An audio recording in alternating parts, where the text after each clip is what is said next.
Well, Kenya has missed out on the chance to benefit from a 400 billion shilling oil deal, which was signed between Uganda and Tanzania.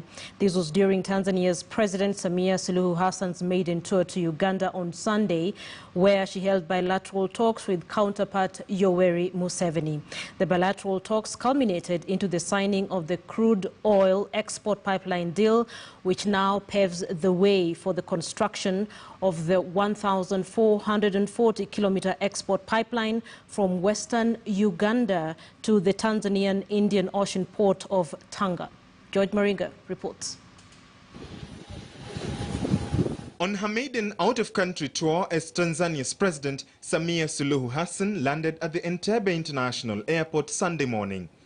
She was received by top government officials before proceeding to State House in Entebbe to meet her host, Uganda's President Yoweri Kaguta Museveni.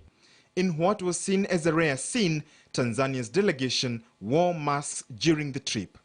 The two held bilateral talks that culminated into the signing of the East African Crude Oil Pipeline EACOP tripartite project agreement between Uganda and Tanzania. The 1,440-kilometer-long pipeline will run from Kabale in western Uganda all the way to Tanga on the East African coast as shown on this map. A similar deal that would have seen the pipeline routed through Kenya failed in 2016 after Ugandan authorities chose Tanzania over Kenya. So how much did Kenya lose out on? The others might feel that they may want to reinforce each other a little more than they were. Mm-hmm.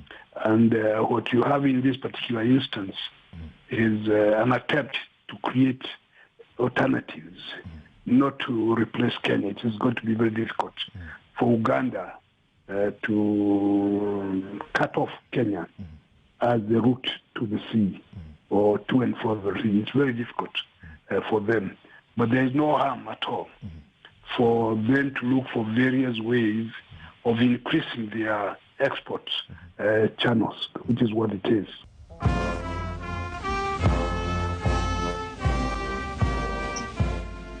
The agreement saw a three-point agenda communique that each state party takes all necessary steps required for the implementation of the EACOP project, that the companies can now launch the EACOP project and award the main engineering, procurement and construction contracts, that the United Republic of Tanzania to finalize the signing of the host government agreement and related agreements between the government and the EACOP company. And then she's very receptive to the invitation by the President Uhuru. So they will find commonalities and reducing tensions, because the main thing right now is to reduce tensions between Kenya and Tanzania over small issues. Uganda discovered commercial oil deposits in its Midwestern region over 14 years ago, but extraction delayed due to the protracted negotiations with the oil majors. George Maringa, KTN News, Nairobi.